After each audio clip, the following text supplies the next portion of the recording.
Charlie Kirk, sein Mörder ist wahrscheinlich gefasst. Er wurde von seinem Vater an die Polizei ausgeliefert. Und jetzt kommt die Pressekonferenz vom FBI mit Kash Patel. Es ist so, wie ich es gestern auch im Video gesagt habe, aber es war auch vorauszusehen, das wird die größte Menschenjagd der letzten Jahrzehnte in den USA.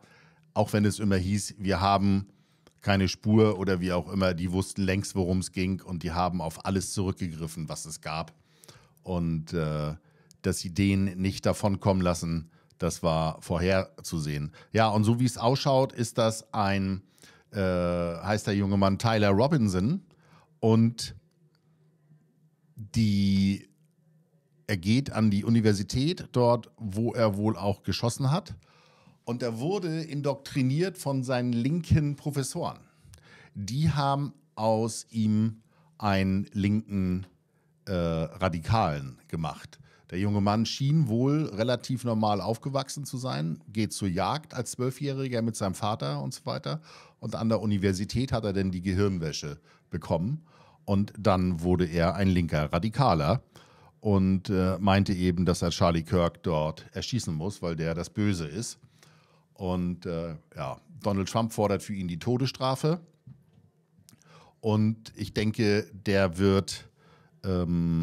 hat den linken Radikalen einen Bärendienst erwiesen. Und Donald Trump wird auch in seiner Rache nicht selbst durch die Festnahme wird er nicht zu stoppen sein, was ich auch richtig finde. Ich hoffe, dass er mit diesem ganzen Gesocks und dem Ganzen entsprechend aufräumt. Ja, warten wir mal ab, wann die Pressekonferenz anfängt. Ja, das sind hier Live-Bilder von der Presseschar, die da vor Ort das Ganze aufnimmt und darauf wartet. Und hier sind Bilder von ihm. Das ist der Attentäter.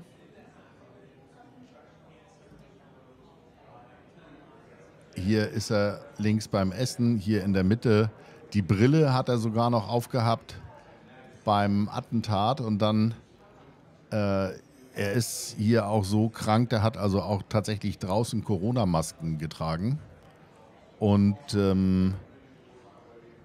er hat die gleichen Turnschuhe getragen, die hier. Die gleichen Turnschuhe getragen wie beim Attentat. Das hier ist er als Zwölfjähriger, also das scheint wohl ein sehr guter Schütze zu sein. Ladies and gentlemen, at today's press conference, we will hear from Governor Cox, FBI Director Kash Patel, and Sheriff Mike Smith. We also have with us Utah DPS Commissioner Bo Mason, Lieutenant Governor Deidre Henderson, FBI Special Agent in Charge Robert Bowles, and local and federal law enforcement partners. Following the remarks today, Governor Cox, Director Patel, and Commissioner Mason will take questions. Thank you. Ja, Kash Patel ist ja der FBI-Chef, der jetzt rechts daneben steht.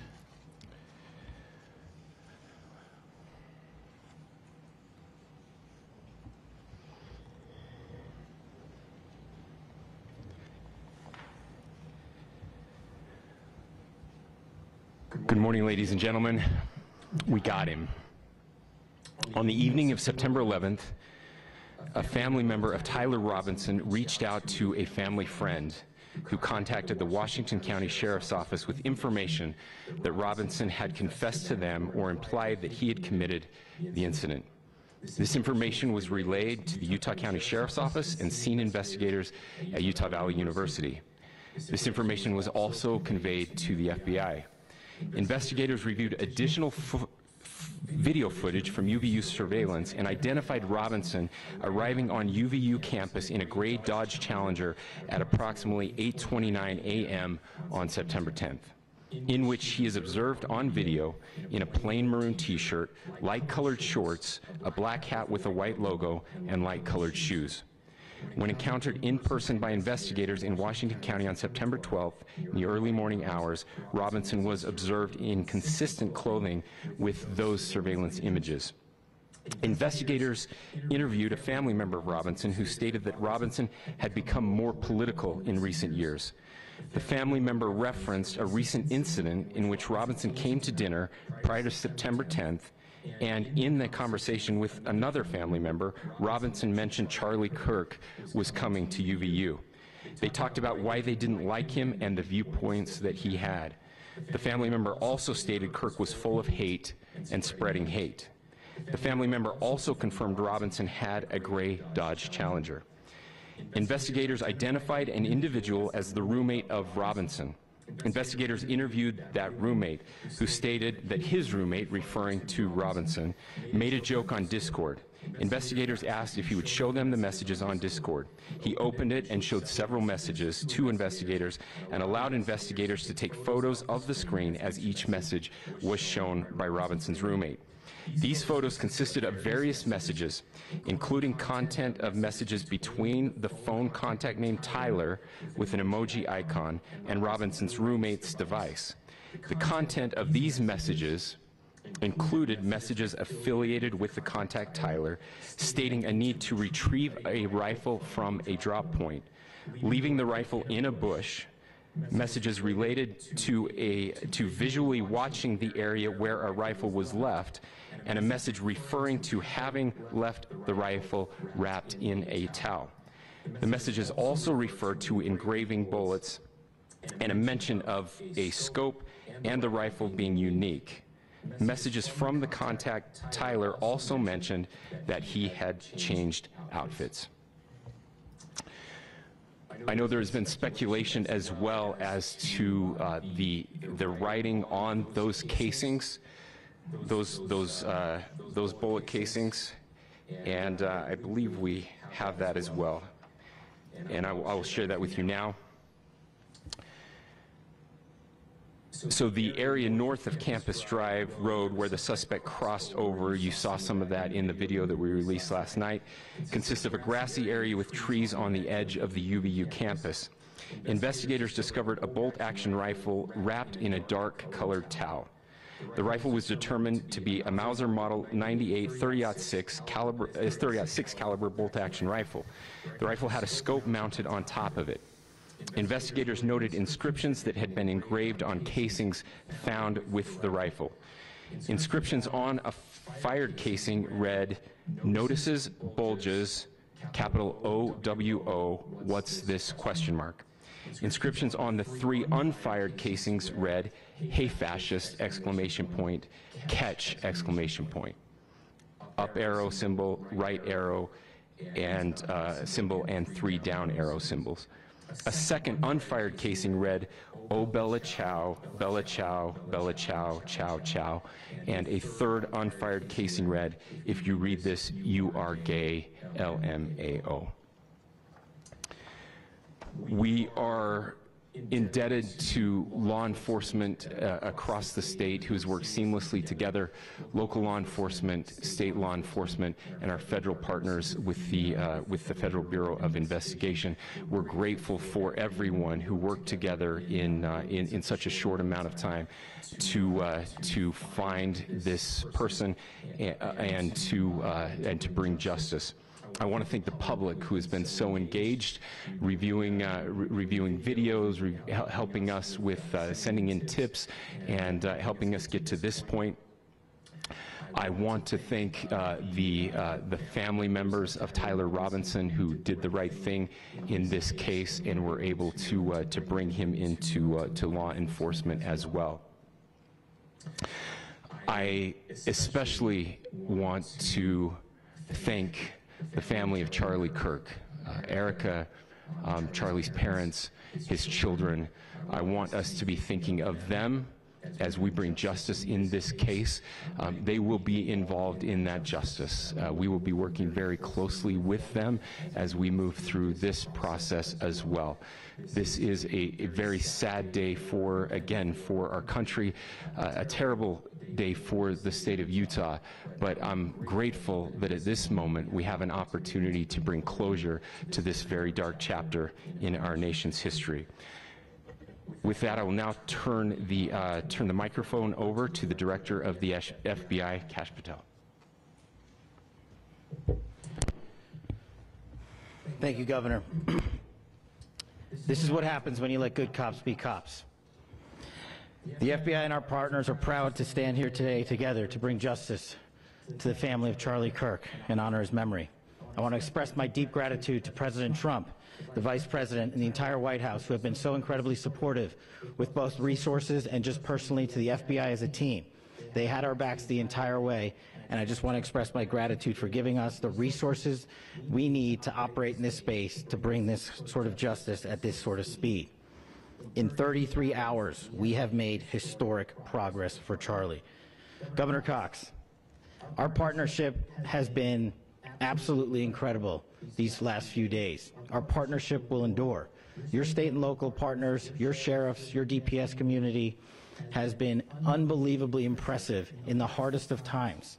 And a case like this cannot be solved, cannot be brought without partnering with your state and local authorities. The FBI has a certain role to play, and we will play that role, and we will lead out for the federal government. But Governor Cox, we are so grateful for your state partnership that led out on this investigation. A little bit of the timeline. Charlie was shot at 12:23 p.m. on Wednesday. The first FBI agents arrived on scene in 16 minutes with chiefs of police at 12:39 and secured the scene. The FBI immediately launched fixed-wing assets.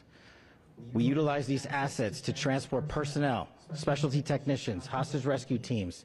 We also utilized these assets to go back and forth from the East Coast and here in Utah to transport forensic evidence and other evidence that will be analyzed and is being analyzed at our FBI laboratories in Quantico and other laboratories, including the ATF. At my direction, the FBI released the first set of FBI photos of the suspect at 10 a.m. local time on 9/11. Then, shortly thereafter, the FBI reward of $100,000 was released at 10:45 a.m. local. Myself and Deputy Director Bongino arrived on the scene at approximately 5:30 p.m. on 9/11. The governor led a press conference last night at approximately 8 p.m. where at my direction the FBI released a never-before-seen video of the suspect. We also released new images to the public of the suspect. And just last night, the suspect was taken into custody at 10 p.m. local time. In less than 36 hours, 33 to be precise, thanks to the full weight of the federal government and leading out with the partners here in the state of Utah and Governor Cox, the suspect was apprehended in a historic time period. And I want to highlight what Governor Cox said. This would not have been possible without you, the media, and you, the public. That's why we went so public, so fast, and we're so transparent, and we're committed to that transparency. The crime scene, just a little bit there. It is a large crime scene. State and local authorities, along with federal authorities, processed that crime scene quickly. And I even had the ability to walk through that crime scene and walk through the steps the suspect took to learn more about what was needed and what resources we needed to bear to create a full picture for the FBI and leadership back in Washington. Furthermore, thankfully to state and local partners, forensic evidence has been seized and continues to be garnered. Forensic evidence has already been evaluated at FBI laboratories in Quantico and state and local authorities here. We will continue to process evidence as we see it, as we collect it, and we will continue to deliver to Governor Cox and his team. Last night, we had a total of approximately 7,000 leads. As of this morning, thanks to your great work, we have over 11,000 leads that were called in to the FBI, and we are running out every single lead that we can. Every one of those leads will be run out. The arrest is a testament to the dedication of good law enforcement being great, and partnerships in law enforcement, which I've tried to highlight as my tenure as the director of the FBI. There is no better relationship for law enforcement than the FBI to partner with state and local authorities, and you've seen it here in these last few days. The FBI Salt Lake Field Office, along with our offices in LA, Phoenix, Denver, San Antonio, Las Vegas, Pittsburgh, Buffalo, our headquarters component in Quantico, all participate in the FBI. I want to express my deep gratitude to the employees of the FBI, the men and women, the evidence response team tacticians, the special operators, the agents, the support staff. You have done monumental work in historic time when the public who had a right to demand such an expeditious solving of an investigation, the FBI answered that call diligently, critically important to our nation, and we delivered. And I'm proud to be their leader, and I'm proud to be the director of the FBI.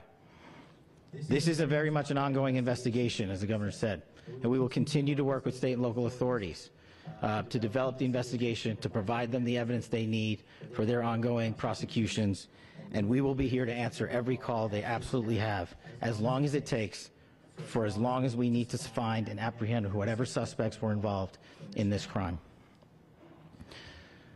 Lastly, to my friend Charlie Kirk, rest now, brother. We have the watch, and I'll see you in Valhalla. See you in Valhalla. Thank you, and good morning. I would just like to take a few minutes as the sheriff to express my gratitude for everybody who has played a part in this investigation. As you know, it's been a vast, a complicated, and a very, very fast-paced investigation. You're looking at people standing up here who are running on, if they got an hour's sleep in the last couple of days, they're probably lucky. It has been very taxing. It has been so impressive, speaking on behalf of the local law enforcement, to see the cooperation that we've seen in this type of case. Across the state, sheriffs, chiefs, our state partners have stepped up and have come to the call on anything that we needed. Our county chiefs have been phenomenal. Our Utah County Attorney, Jeff Gray, who's standing up here with us, has been phenomenal in leading us through this investigation. I would like to thank the federal government for their resources, their assets. Our local team here, our FBI team, has been extraordinary in helping us work through this and bring this person to justice. Most of all, I would like to thank the public, and specifically, I would like to thank the public who turned to prayers and who turned to positiveness for us. I would like to thank them on behalf of the law enforcement community, because we needed those prayers. That's what we needed to get through this. We needed your support, and you gave it to us. We needed your patience, and you gave it to us. And I would like to thank you for the Kirk family, because that's what they need, is your support and your prayers, and that will get us through all of this. So thank you, everybody, for everybody that have stepped up. We've had such a phenomenal response to this. Thank you. Ja, ein cooler Sheriff, ne? Kann man nicht anders sagen. I also want to give a special thanks to the Attorney General and the Department of Justice. Their unwavering support and their commitment to justice is shown true here. And without AG Bondi and Deputy Attorney General Todd Blanche and the resources they brought to bear, we would not have been able to complete our mission. And I just want to say special thanks. It's an honor to be a part of the Department of Justice. Thank you again to our incredible law enforcement team who has worked so hard. Sheriff, I got a solid 90 minutes last night, so I'm probably the most well-rested person up here. Ladies and gentlemen, I get the microphone, so I hope you'll permit me a moment just to share a few more thoughts about where we are and how we got here, and maybe a little bit of where we go from here. I don't want to get too preachy, but I think it's important that we, with eyes wide open, understand what's happening in our country today. I've heard people say, well, why are we so invested in this? There's violence happening all across our country, and violence is tragic everywhere, and every life taken is a child of God who deserves our love and respect and dignity. This is certainly about the tragic death, political assassination of Charlie Kirk. But it is also much bigger than an attack on an individual. It is an attack on all of us. It is an attack on the American experiment. It is an attack on our ideals. This cuts to the very foundation of who we are, of who we have been, and who we could be in better times. Political violence is different than any other type of violence for lots of different reasons. One, because in the very act that Charlie championed of expression, that freedom of expression that is enshrined in our founding documents, in having his life taken in that very act, makes it more difficult for people to feel like they can share their ideas, that they can speak freely. We will never be able to solve all the other problems, including the violence problems that people are worried about, if we can't have a clash of ideas safely and securely. Ja, das ist Governor Cox, Spencer Cox von den Republikanern. Und die sind natürlich schon alle sehr ergriffen. Ich meine, das ist ja auch ergreifend, dass der, ich habe es ja gesagt, dass der Kash Patel, der FBI-Chef, dass der alle Mittel zur Verfügung bekommt, inklusive Geheimdienst, um das aufzuklären. Und das haben sie jetzt ja auch geschafft in 33 Stunden. Und die sind da ja wirklich sehr engagiert gewesen, verständlicherweise. Ich habe größtenteils alles verstanden, was die gesagt haben in der Übersetzung, aber die sprechen ja auch teilweise so schnell, da kann ich das nicht übersetzen. Und ich hoffe, ihr habt ein bisschen was verstanden, ihr habt es entweder gesehen oder eben hier bei mir oder ihr habt es selber euch live angeschaut, aber es kommen ja auch noch mehr Nachrichten über die Festnahme von dem Mörder von Charlie Kirk. Ich denke, das wird die Rache von Donald Trump nicht beschwichtigen, dass der so schnell festgenommen wurde. Und es hat sich ja dann leider bewahrheitet, dass der an der Universität von linken Professoren indoktriniert wurde. Ja, wie ist deine Meinung? Falls du so bis zum Ende geschaut hast, schreib sie in die Kommentare.